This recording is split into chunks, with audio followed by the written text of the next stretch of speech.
Hello, everyone, and welcome to another episode of the Anti-Doping Podcast, brought to you by the Partnership for Clean Competition. Today, I am joined by our guest, Nick Raudenski. Listeners, Nick is an independent consultant and also head of the fight against technological fraud at the International Cyclist Union, or UCI. And today we are going to talk more about his career and his work in intelligence and investigation, or I&I, across multiple different sport organizations. So, Nick, thank you so much for being here on the show with us today. How are you? Hi, Marie. Thank you. I'm doing great. Thanks so much for having me, and also for all the great work that PCC and the Anti-Doping Podcast has been doing in this space. Really looking forward to this conversation. Well, thank you, Nick. We are thrilled to have you with us today. And perhaps we can start with learning a little bit more about you. Now, I know you started your career specifically in criminal investigations, working for the U.S. government. So what got you interested in this area originally? And then why did you decide to make that pivot to start working in sport integrity? Yeah, thank you so much for the question. And I'm going to take you all the way back. For me, it was a very clear moment. I think growing up in the U.S., certainly, and for international listeners, there's so many questions that are asked to kids about what they want to be when they grow up. And for me, I was always involved in sports from a very, very young age. I think my mom told me that I was swimming before I was walking. But when they'd asked me that question, I didn't really know what I wanted to be. And then I thought I wanted to be like a U.S. senator, right? And then I realized I had to be a politician before I got up to that side, and I didn't want to do that. And then I thought that I wanted to be a judge. And then I was like, I don't want to be a lawyer first. And so I couldn't really figure it out. And then I remember a very clear moment in middle school, which for us is 7th, 8th grade, probably for the international listeners, maybe around 10 years old or so. And it was the 25th anniversary of the JFK assassination. So it was November. And I was in middle school, and I remember this topic coming up, and I was just fascinated by it. I started reading books. I started learning about what a Secret Service agent was and the protection and the scientific investigation after that, and started to learn also about the FBI and the CIA and these conspiracy theories. And then, if you remember that time, a couple of years later, Oliver Stone came out with that movie JFK. I think it was in 91. And then it was all political intrigue and Bay of Pigs and all of this stuff, and learning about that sort of aspect of the Warren Commission and the further investigation and how it happened and what happened. And this whole view of protection and investigations, and then facts and disinformation and spies and sources. It was just so critical for me as a point that I look back to as to why I wanted to get involved. And from that moment on, it was I always knew that I wanted to have this career as a government agent. And it's kind of funny when we talk about drugs and anti-doping, because I never did drugs when I was growing up as a high schooler or as a college kid, because I always knew that I would have to answer a question on a background check or a polygraph if I ever did drugs. And I never have, and well, probably never will. But so the pivot, right? You asked about the move into government and criminal investigations. After undergrad and grad school, I was in Washington, D.C., the heart of government, and I was applying for all sorts of agencies. I knew I wanted to be an agent somewhere. And I was doing an internship with, at the time, it was U.S. Customs, which was under Treasury. This was pre-9/11. And I got the opportunity straight out of grad school to go to the Federal Law Enforcement Training Center as an investigator. And within the first weeks there, for Customs or for U.S. Treasury, I got a call from U.S. State Department, also offered me a position to be a diplomatic security agent. So I had these great opportunities. But at that point, I always knew that this area of international affairs, being involved more on an international scale, interested me. And so the pivot to sports integrity, I'll fast forward past the 12, 13-year career doing criminal investigations, which then came under Homeland Security. But for me, it was always that underlying feeling of why we were doing it. And I was able to sort of mix, for me, what I was good at and what I did in my day job, Monday through Friday as an investigator, what I was passionate about doing, which was investigation, and combining that with soccer and doing sports and doing all these different things as a kid and swimming and riding bikes and just sports all day long. So really the pivot for me came to be that sense of why. And if listeners know the book from Simon Sinek on starting with why, for me, it was that. It was, why are we doing what we're doing? What's our purpose? What's the reason that we exist? And why we do what we do with the passion behind it. So for me, it was always sports with that passion. of investigation. And so I decided to pivot into sports integrity to try to make things better. There was a lot going on, and I wanted to be part of that. I wanted to have an impact, and I wanted to try to make things better from the ground up. So that's a little bit about the pivot. And I just want to finish this question with one quick story that I always do tell people when we talk about that move from what you're doing into sports or into the thing that you love, is you always have to sort of have your eye open that things may not always be as they seem. And I always give this example of the scene from the movie The Matrix, right? There's this image where he's being offered, the lead character, Keanu Reeves, is being offered the choice between a red pill and a blue pill. With the blue pill, you take it and you go back to dreaming whatever you want to dream about what really happens behind the games that you see on TV, behind what you think sports exists for. But take the red pill and then you kind of see how deep the rabbit hole really goes. And for me, it was about opening my eyes and getting involved in the thing that I loved and wanting to have a difference and make a difference and make a tangible advancement on sports integrity and the direction that it goes for the future. And in a nutshell, that's sort of a little bit about me and about where I've come from and why I'm doing what I'm doing. Well, I love that, Nick. I love this vision you've painted of your career path being really driven by your passion, your curiosity, and your desire to have a positive impact on the world. And I know sport integrity is a big endeavor, not something that you can handle alone. So can you talk about some of the ways that sport integrity investigators work with partners and stakeholders and others around the world to really help maintain fair sport?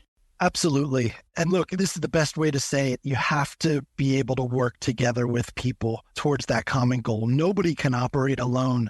And there is kind of a bit of a misnomer about sports integrity investigators because generally people have had sort of arm's length with investigators, either internally because they're like, why do we need somebody investigating and digging up bad things? But also with law enforcement or prosecutors, they're often the ones looking at sports organizations and investigating them and thinking that they're doing wrong things or investigating what they're doing. And so for me, it's always been about trying to bridge that gap that law enforcement and prosecutors knew that somebody like us existed. Some of the people that you've had on the podcast have existed and do provide that understanding. They exist within sports and they want to make it better. But through that relationship building, you realize that law enforcement and prosecutors were there and knew that somebody existed that could handle sources, knew how to handle confidential information, somebody who was in the sport and understood operational security before they were going to do an enforcement action. And so I want to come back to this concept of the public-private partnership, or what they call PPP.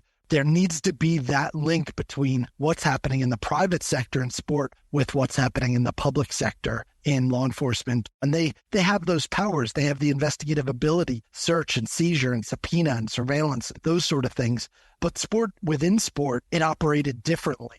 And we knew how things operated in the networks and why things happened and what was going on behind some of the decisions and what was going on in sports. So it was always a crucial thing to be able to bridge that gap and understand that through cooperation and that relationship building, we could move towards common objectives of trying to clean up sport and ensure its integrity and credibility. Certainly. And I think through your different positions over the years, you've really built this wonderful network of people in different areas of sport. But perhaps we'll start with your FIFA experience. I know you worked there for about 5 years in sport integrity roles. So can you talk about what was the initial experience like, having come from law enforcement into this very different kind of organization? Yeah, absolutely. As I was saying, it was that red pill and the blue pill of like opening your eyes, seeing what was really going on behind the world of sport. And again, just for the caveat of confidentiality and bound by professional secrecy, I can't speak a lot about some of the cases and some of the activities beyond what's been in the public domain. But from an outside and a general perspective, in the early days, I think sports organizations, and a lot has changed in the past 10 years since FIFA Gate or some of the big scandals in athletics or tennis or cricket or any of the sports. But in the early stages, they're not really set up like other Fortune 500 companies, right? The sports governing bodies, they're setting regulations to govern what happens on the field or on the pitch. And many of the times their interests are within marketing and commercial and those sort of things. They're putting on competitions, they're organizing events. So they're not really having the mindset of enforcement or investigation or why we need to start to lift the lid on some of the things and follow money and figure out what was going on. And so sometimes those sport organizations, certainly in the past, haven't been maybe the best placed to also be the enforcement arm and to have the regulatory body and to have the integrity or disciplinary body within the same side because they had those other potential conflicts or those other interests of commercial aspects.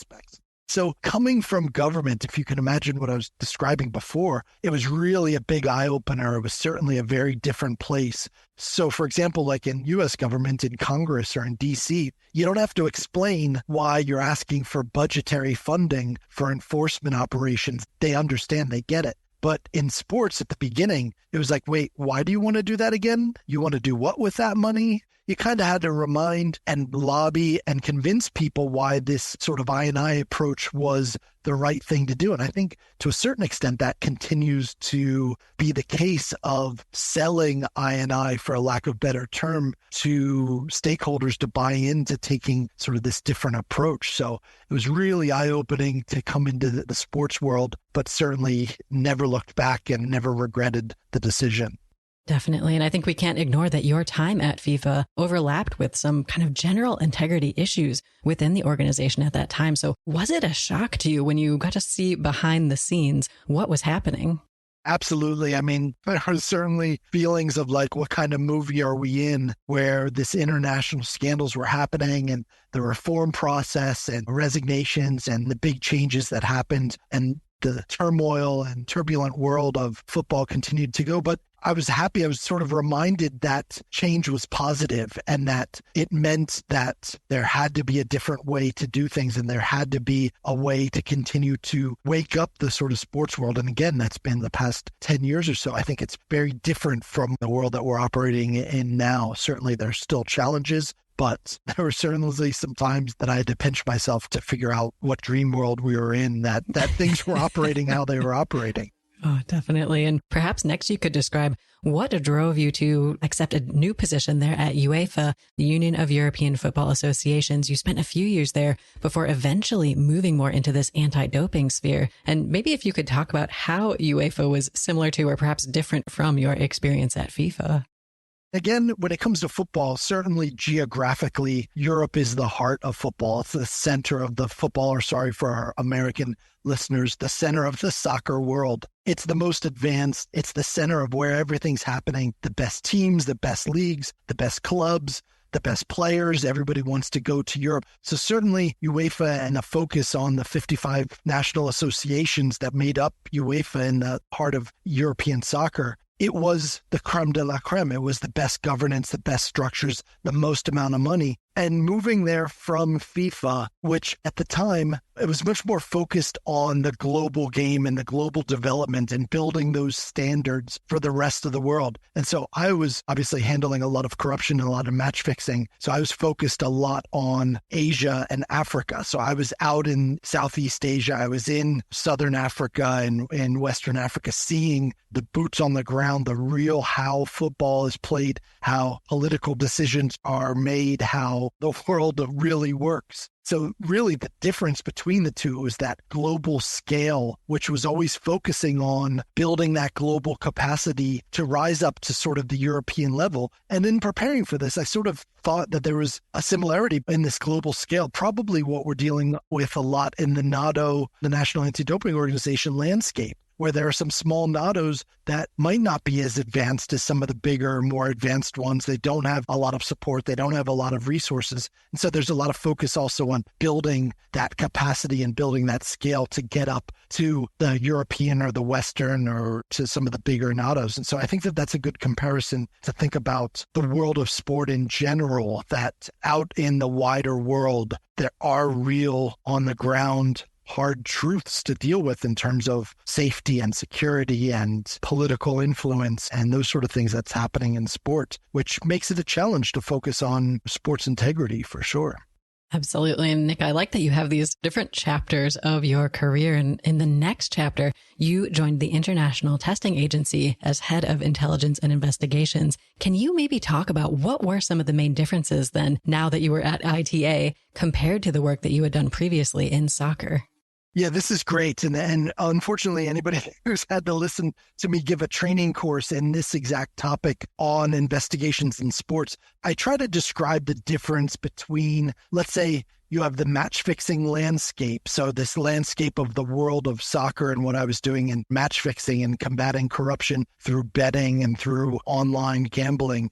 And then you have this anti-doping landscape. So anybody who's had to hear me give this speech, you'll recognize it. But I refer to this visual as the difference between the Wild West versus the concrete jungle. Now, stay with me here, listeners. These visuals of the Wild West, right? You have cowboys and Indians. You have this sort of lawlessness, this wild frontier, no or limited rules. And that's very similar to match fixing, right? There was no centralized, organized body. There was no international code like we have with anti-doping. It's largely disharmonized. There was no central regulator. Again, now things are starting to get better. They're trying to push the Macolin Convention, but there was no central harmonizing approach. It was largely disharmonized or not coordinated. And so you had this sort of unchecked or unmitigated gambling, betting, or fixing that was going on, and then also a lack of enforcement from some of the governing bodies. There were volumes of betting alerts that weren't being investigated, volumes of betting that was happening that was suspicious, that wasn't being investigated, and their sort of lack of controls. And organized crime was getting into the echelons of club management,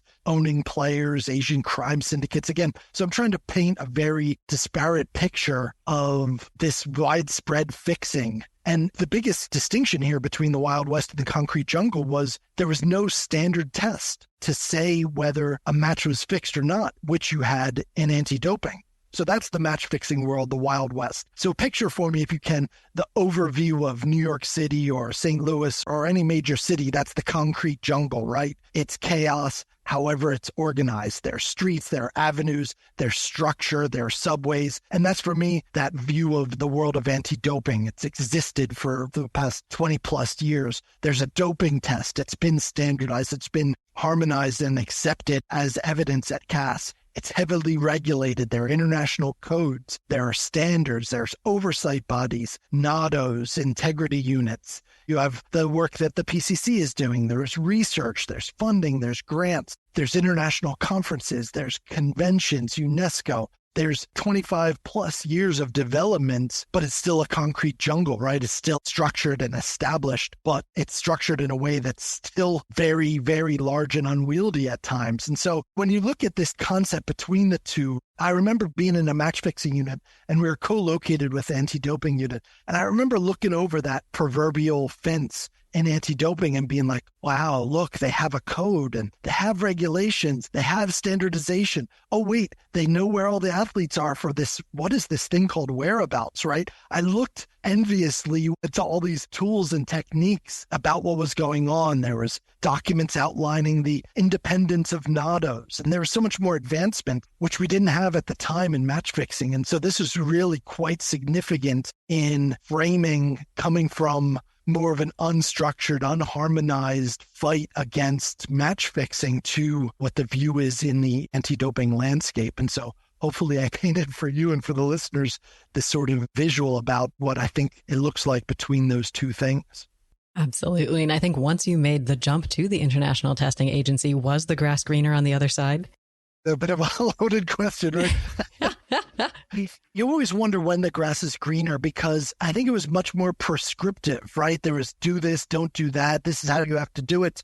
Whereas you had the opportunity to be a little bit more dynamic, to blaze your own trail a little bit in match fixing, and there weren't very many others doing it. But now with that, I think the harmonization and more integrity units and more collaboration possible, for example, with tennis investigators or athletics or cricket or biathlon, just to name a few, you see how it's developing and how a wider and a broader sports integrity picture is starting to develop.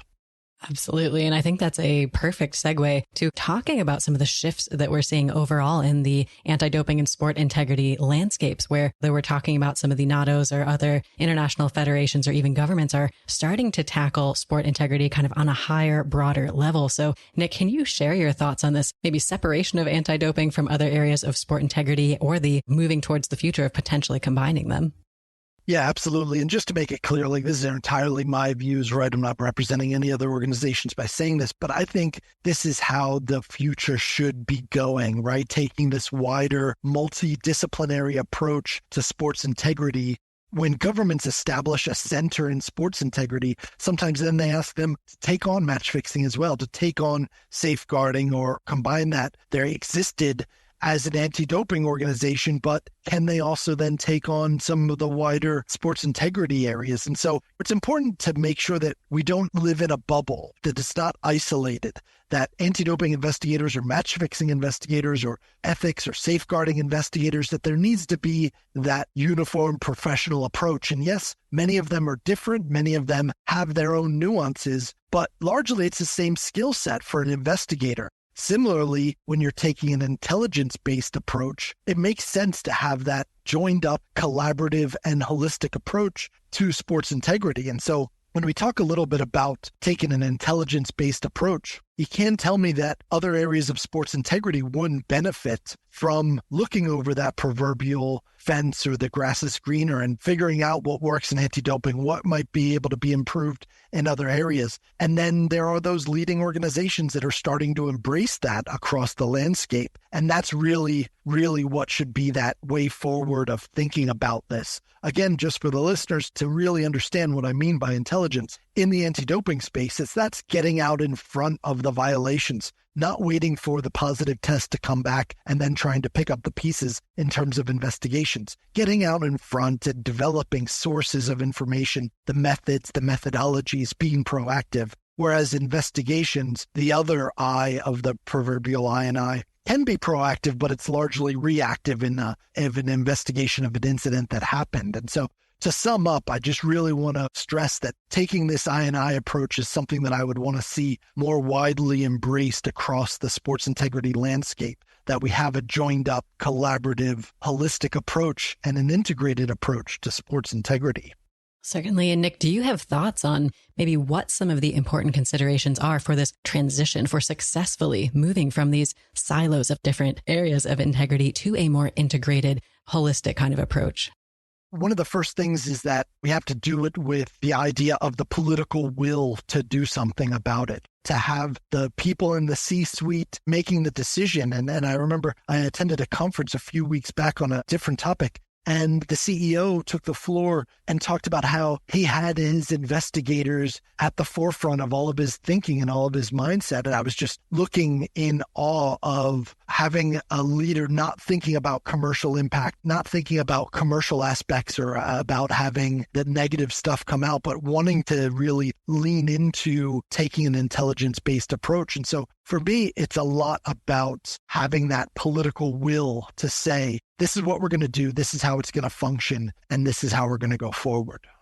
Absolutely. And it sounds like you learned a lot through these different roles that you had over the years, and you actually developed your own consultancy firm. So after returning to this consultancy firm, you then accepted this interesting project with your appointment at UCI just this past May. So Nick, can you talk about this transition for you and the responsibilities in your new role?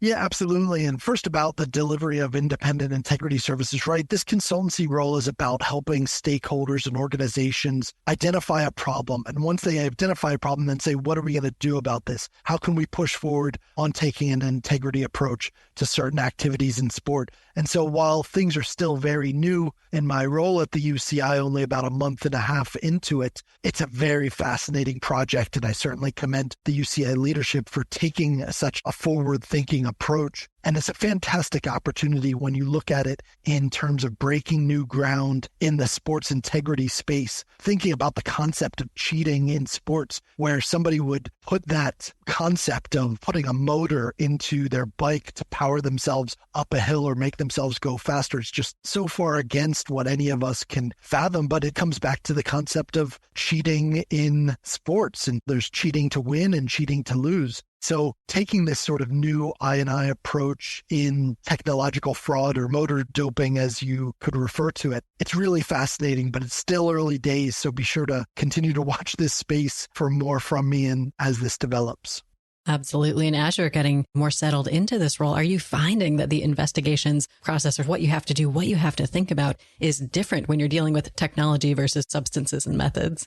Yeah, and I think that that's very much the interesting thing about what I sort of said before of being anchored in certain root things like investigations or developing sources, realizing that we have to get out there and develop sources of information. And it's just the niche area, whether it's technological fraud, whether it's doping. Yes, there's a lot of criteria and a lot of different things. There's understanding the betting market. There's safeguarding and there's protection of vulnerable people. But it's back down to the concept of taking that I&I approach, and whatever the niche area is or not niche area, if it comes to doping or gambling, they have similar approaches, but they also have very, very unique, nuanced areas that have to be developed and expanded on individually. Definitely. And it sounds like from our conversation, some of those early experiences of yours in the world of criminal investigation may have shaped how you approach each of these new positions that you've moved into. So can you talk a little bit about how this background of yours has really helped you in your roles in sport?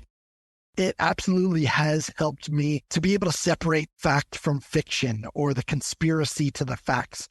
And I was always driven by one quote, which I'm going to share with our audience and with you. And it goes something like this: "Nothing matters but the facts. Without them, the science of investigation is nothing more than a guessing game."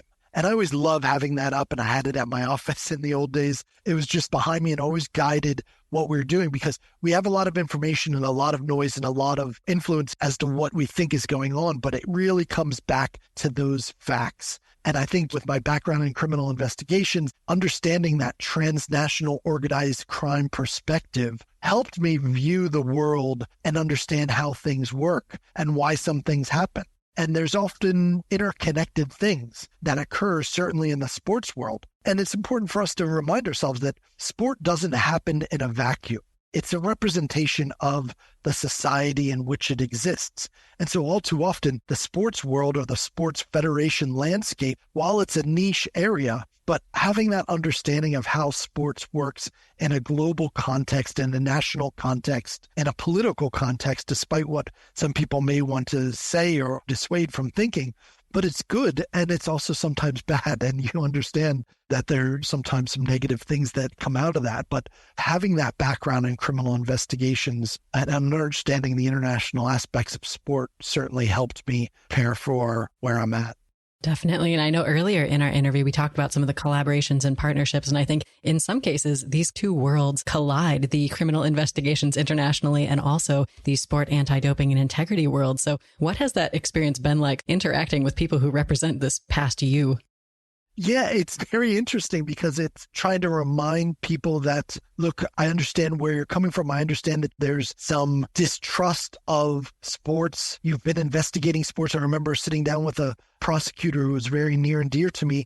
And he's like, you have to understand that you're very rare in representing a sport organization that people might not have always trusted, that they're seen as having a lot of money and they're not having the best interests at heart. But I think that's changing a lot. I think you see a lot of the good work and the collaboration that's happening between some of the independent sport integrity units and collaboration with law enforcement and prosecutors. There are now working groups or established groups of task force that get together and operate in that public-private partnership capacity. So I always love making sure that those two areas can kind of coexist and understand more often than not that they do exist and that there's somebody that you can reach out to on both sides, that it's a two-way street when it comes to those public and private collaborations.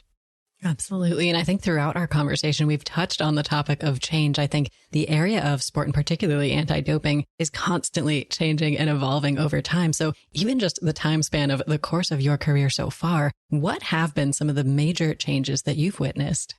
Well, I'm going to keep this focused on the areas of intelligence and investigations because I think that's the thing that I've been closest to throughout the development of the view of things in change. But let's keep that framework of the last 10 years, we say. At FIFA and 10 years ago, I was one of very few investigators in football. And to put that into global context of the biggest sport, the most amount of money, and to have so few investigators was really an eye-opener that you knew that you were sort of salmon swimming against the current, right? But even at that time, we were often trying to have great communications with our colleagues in tennis and in cricket, some of the great work that Anti-Corruption Unit was doing in cricket, how other sports were doing it, how we could learn from them, and then also try to see, oh, they have this regulation. Oh, that would be super useful for us to use. So then we would try to get it as well. But the one thing that I think was most eye-opening was how there was so little activity related to intelligence. And if you look across every other sector, there's business intelligence, there's financial intelligence, there's competitive intelligence, there's corporate intelligence. But then you came to sports and you're like, why isn't this being used in the same capacity? We have governments, that entire departments focused on intelligence. And then you came and you're like, do we have any registered sources? No. Do we have any informants? No. There's like, how could this be possible that you haven't embraced this source or intelligence collection program? And yes, this is very much this I&I space continues to be developing and continues to advance, but that's really an area that I love and that I'm proud of to have tried to advance or tried to continue to harness these professional intelligence operatives that care very much about sport, just like I did or that we do in protecting integrity of sport, but their niche area. Whereas I'm an investigator, they know how to handle sources. They know how to develop people. They know how to develop and assess motivations, why people might cooperate or not. And so I think it's really important that in the past years to see this shift towards people talk about intelligence and see how it continues to develop. And again, I didn't invent it. I'm not trying to take credit of it. But we need to continue to move away from that letter-based or that delivering a communication-based compliance investigation where I've seen in the past, you send the accused person or the person that you suspect a letter and then have them respond about what happened and really changing that to getting out and interviewing. And I remember having a discussion with a decision maker and they were like, yeah, but what good is that going to do an interview? They're not going to admit to it. They're not going to confess. And that's exactly the mindset that has to change. It's not about gaining that confession or gaining that admission. But it's back to the quote that I gave you. It's about finding facts and moving towards that fact-finding approach. So this has to be and should continue to be the direction that this area goes in the future.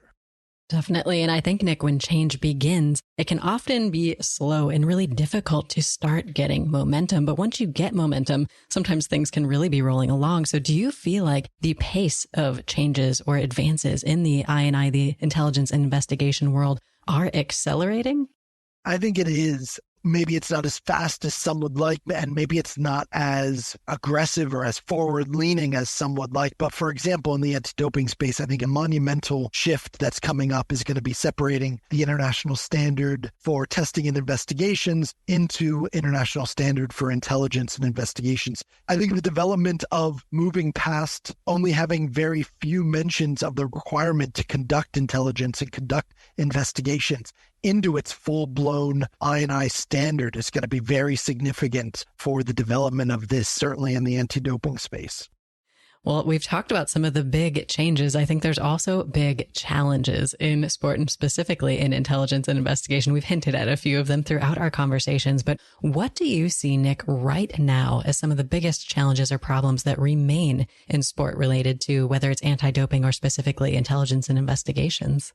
There's a lot to unpack here, right? But I think I want to start off by saying something that one of your guests, David Howman, said, and maybe this is for our American listeners, something that's an Australian or a Kiwi thing, because I've heard it a few times, but how long is a piece of string? Where do we start? Like how many challenges, how many problems are there? So let's break this up into bite-sized pieces. First, I think that there's not enough skepticism.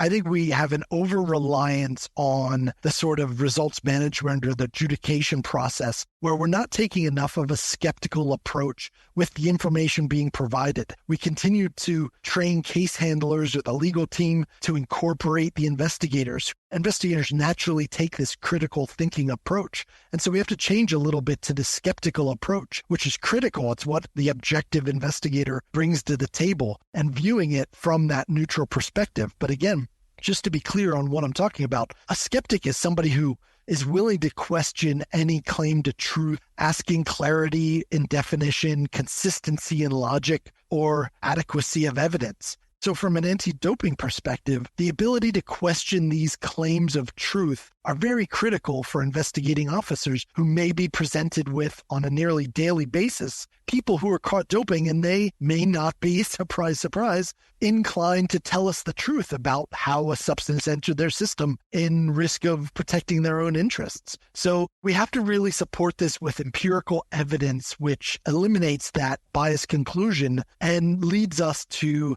these areas that people potentially might be wrongfully accused or be charged for things that didn't happen. But why I want to come back to this concept of skepticism is we should examine everything that's presented to us with the basic sniff test or the smell test. If you are provided something on the basis of the alleged facts as they're presented to you, does that seem trustworthy, credible, authentic, or morally acceptable? And that said, we have to make sure that not everybody is treated as a criminal, and nor should they be, right? We're talking about athletes, we're talking about people in sports, but we need to continue to have this skeptical approach on the information being provided to us without fear that we may or may not be able to prove something 100%. The second area here that I want to unpack on changes or areas to develop is exactly this, not taking enough of an I&I approach to tackling the problem. I think it's widely documented that testing is only going to get us so far, that laboratory developments or scientific developments are only going to take us so far, and those areas are great. But we need to continue to push this area of I&I work. And I want to give you, as typical for me, a little bit of an anecdote here. So I was at the recent WADA symposium earlier this year, and there were some brilliant statements on purposes and the outcomes of I&I work and how I&I work did things that were otherwise not achievable by science or law or testing, and how intelligence approaches really facilitated this area. And I&I was at the forefront of so many of those speeches at the symposium. And there are side presentations about case studies, taking the investigative approach, about partnering with law enforcement. So I was all really excited. I was like, yeah, this is the future. Change is coming. We got this.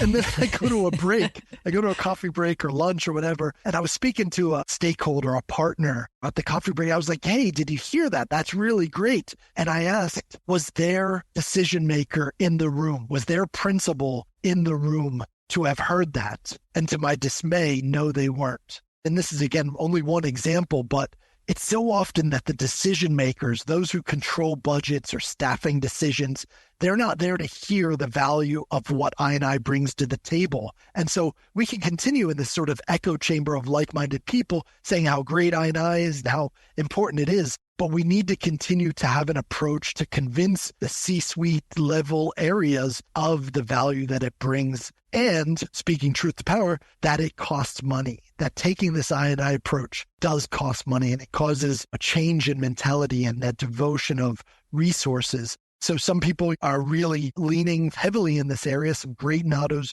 some great independent integrity units, but then there's others that are still not sort of going far enough when it comes to this space. Absolutely. I think you brought up some really important challenges there. And I love this specific example of the difficulty in sometimes reaching those decision makers and really having even that opportunity to sell the pitch of intelligence and investigation and what value they could provide, because I think that is a huge challenge and not just specific to intelligence and investigations. Oh, absolutely, Maria. I think so too. So then can you talk about maybe what our listeners could do if our listeners are involved in sport or anti-doping or just interested in this area particularly? What can they do with regard to maybe bolstering their approaches to I&I? First things first, it's about the political will to take this intelligence-based approach and to bring in investigators to help with advancing the process. I was at a recent conference again where the CEO talked about how he wanted to encourage and operate with investigators at the forefront of his thinking. And I've also heard some discussions where in the anti-doping world that I&I should be the biggest department that any NATO or any international federation might have, that it's so important, that just so in the forefront to think about that. But when we think about tangible steps, I think there was a fantastic presentation at the symposium, and I forget who delivered it, but it may have been by Cécile Chaussard on the perspectives of why NATO should invest more in I&I. And similar to that, I think INADO put out a great study on investment in I&I, and it came up to be 5% or 10% of the overall budget of some NADOs. But the presentation on why you should invest it was followed by a 12-step process, which I think it's very useful to just reiterate this. First, self-evaluation. You need to figure out where you're at in this context and how you want to get there, how you want to develop. 2, make sure you allocate budget in order to provide for these areas of I&I. 3, recruit staff with specific I&I skills. 4, creation of an I&I department. 5, appoint at least one I&I reference person. 6, make sure that that I&I department cooperates with all other ADO departments, such as legal, testing, science, and education. Again, my personal note, it's important not to make I&I be in a silo or not fully integrated into the activities. 7, organize regular meetings with the testing department regarding targeting and doping controls. Number 8, and this is so brilliant, so important from my perspective, systematic opening of an investigation for each AAF. And I'll come back to this in a further comment about the purpose of the code and the purpose of Article 2 in the code of ADRVs is to specify the specific circumstances or conduct which constitutes an ADRV.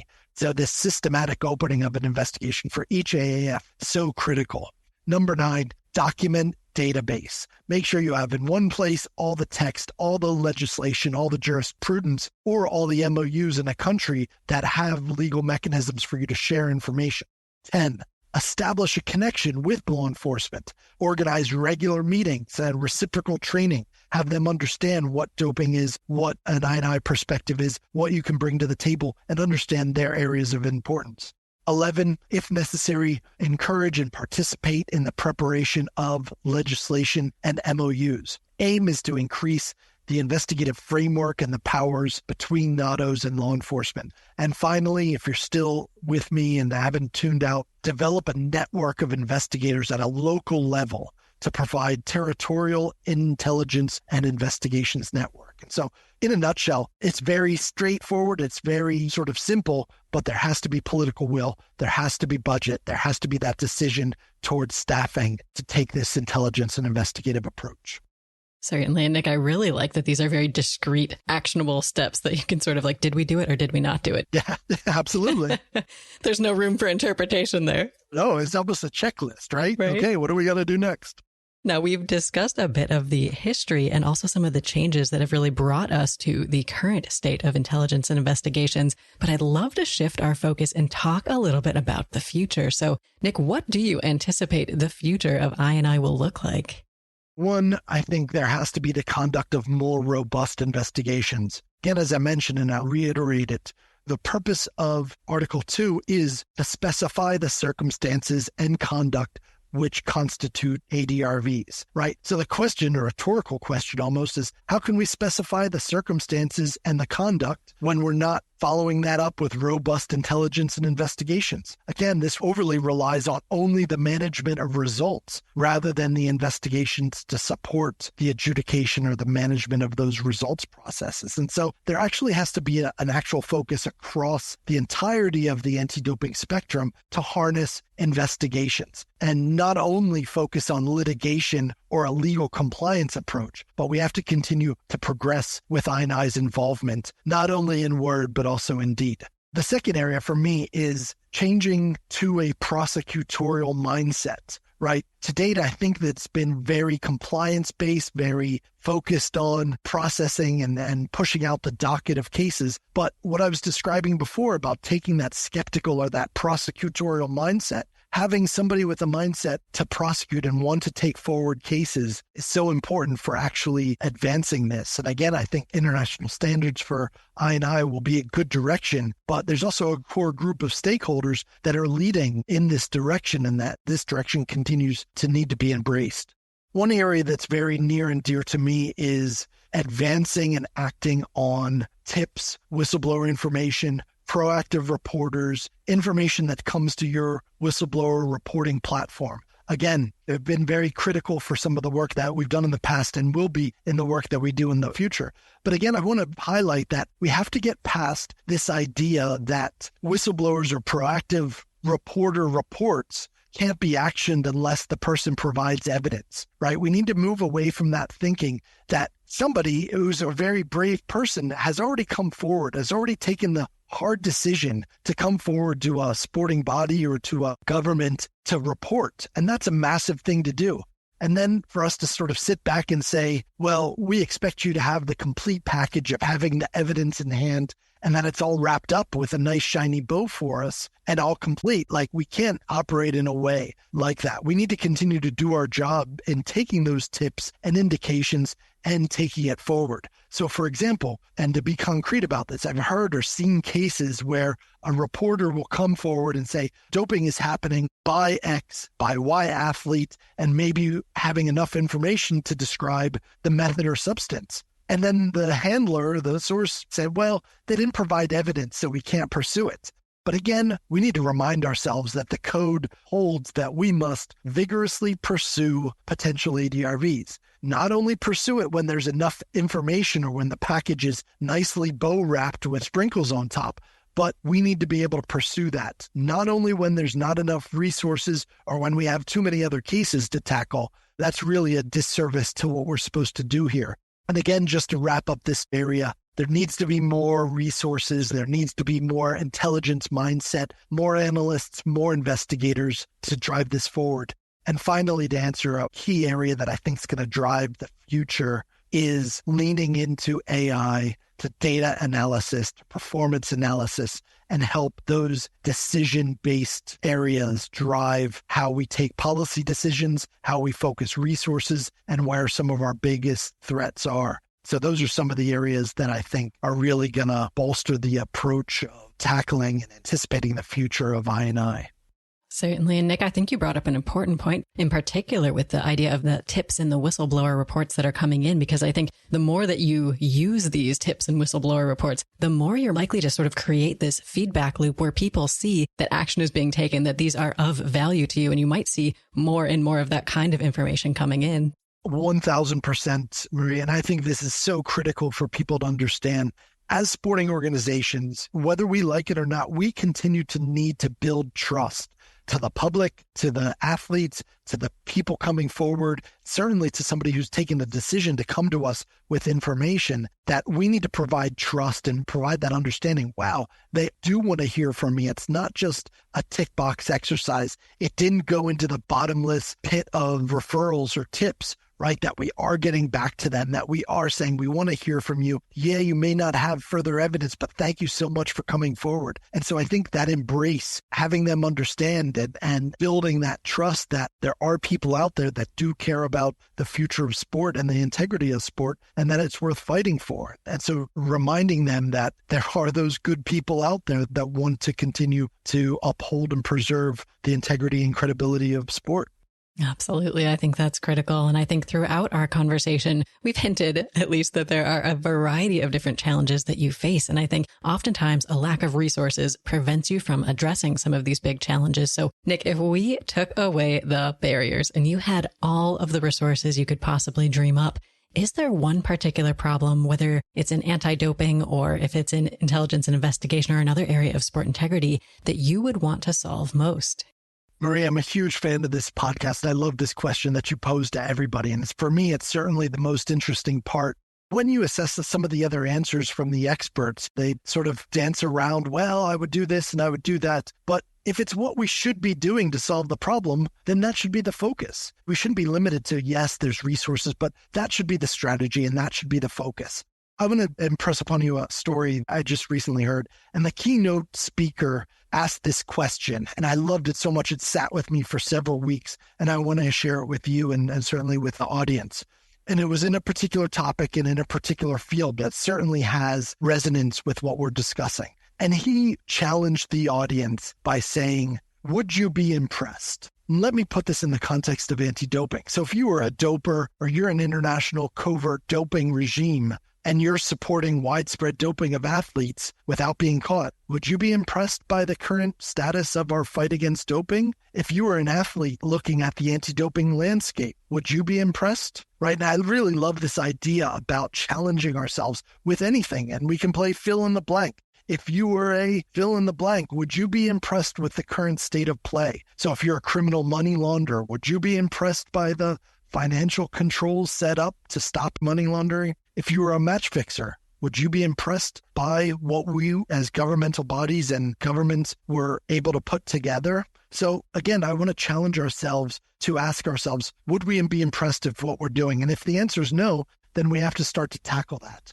Again, I mentioned a few things, and let's be very specific. If I had one resource to fix the problem in sports law, for me, I think there's just an over-focus on the over-adjudication, the over-litigation of everything related to anti-doping, and shift that a little bit more to an intelligence and investigative approach. For me, I think it's a bit telling that NATOs or international federations have no problem spending hundreds of thousands of dollars, francs, euros, pounds, whatever it is, on sports legal fees, but then they scoff at the idea of hiring a full-time investigator to support those legal cases, right? So we need to go past this idea of just focusing on over-litigation and spending months and months and months battling out legal technicalities. I was at a conference recently where the speaker talked about how there were over 2,600 pages of documents that consisted of the code, the standards, technical documents, guidelines. And further, I think in the CAS case related to Valieva, there were over 150 different authorities or reference documents to establish jurisprudence and establish reference. Is this where we're at, where it comes to the process of being simplistic, of being focused on what we're really here to do? Or are we over litigating everything? Are we over documenting? Are we over complicating? So the second area that I would want to provide is, if I want to fix one problem related to anti-doping, it's got to be this one-stop shop idea. I don't know why we're separate, why we have different structures, why we have different organizations. There needs to be structures with greater independence in policy development and investigations and prosecutions and adjudication. And I'm not talking about claiming independence. I'm talking about actual, real, independent external regulations and enforcement regimes that focus on results. So it comes back to always money, resources, and staffing. We're never going to be an entrepreneurial enterprise. I&I is never going to bring in money, never going to balance the books, never going to be close to breaking even. Intelligence costs money, time, effort, and resources. And so we need to be sure that we take the decision that the integrity units are staffed, resourced, and provided autonomy to do what they have to do, and having this enforcement mentality. So I'll just conclude with this. We sort of need to challenge ourselves and ask ourselves, would you be impressed if you were X, Y, or Z with our approach to sports integrity? We needed an independent, transparent sports integrity agency. We need to reflect on why we're doing what we're doing and why we dedicate ourselves to the soul of sports integrity. Because the bad guys are out there, the gamblers are out there, the corruptors are out there, the criminals are out there, and the people who want to dope are out there. Beyond that, the chemical engineers who are creating the next super drug are out there. And how are we going to catch them? Can't sort of sit on our hands and continue to just be nice in the sandbox. We're not here exchanging cooking recipes or part of a social book club. We can't be afraid to create some waves and stir the pot a little bit, or push the envelope about what's possible, or whatever metaphor that you want, to break an egg to make an omelet, right? We have to continue to challenge ourselves and push ourselves about what's possible and how we should tackle the future of sports integrity. Absolutely. And I think even if, like you mentioned, intelligence and investigation doesn't necessarily bring in dollars or money, it can still add tremendous value. So just thinking about, what does the organization, what does sport value overall? And it might not be dollars, or maybe it shouldn't be dollars. Right. I mean, how much is your brand value going to stand for when you go through a scandal or you go through some of the potential issues that you may have? What's the cost of that? And I think the investment on the front end for me is always much more important than trying to tackle it on the back end. So we need to continue to think about what's important to us. Absolutely. Well, Nick, we appreciate you sharing your insights with us. I know we covered a lot of ground in our conversation today. So if our listeners want to learn more about you and the wonderful work that you do, what is the best way for them to do so? Currently, the independent consultancy is back in business. It's called Raudenski Integrity and Sports Consultancy. You can reach me via LinkedIn. Follow me there. There's going to be some more podcasts coming out, some articles, some training opportunities, and some very interesting projects. So keep in touch and let's continue to work forward towards changing the landscape of sports integrity. Wonderful. Well, listeners, definitely get connected and definitely check out those resources that Nick mentioned. Nick, it's been such a pleasure to have you with us today. We appreciate your time. Thank you so much, Marie. And listeners, it's been great to have you here with us as well. If you haven't already, we would be delighted if you could subscribe and leave us a review on your favorite podcast platform to let us know what you think of the show. And listeners, please note that the Anti-Doping Podcast features a wide variety of clean sport experts, and episodes may include statements and/or viewpoints that do not necessarily reflect the views or values of the PCC. Thank you, and we look forward to seeing you on the next episode of the Anti-Doping Podcast.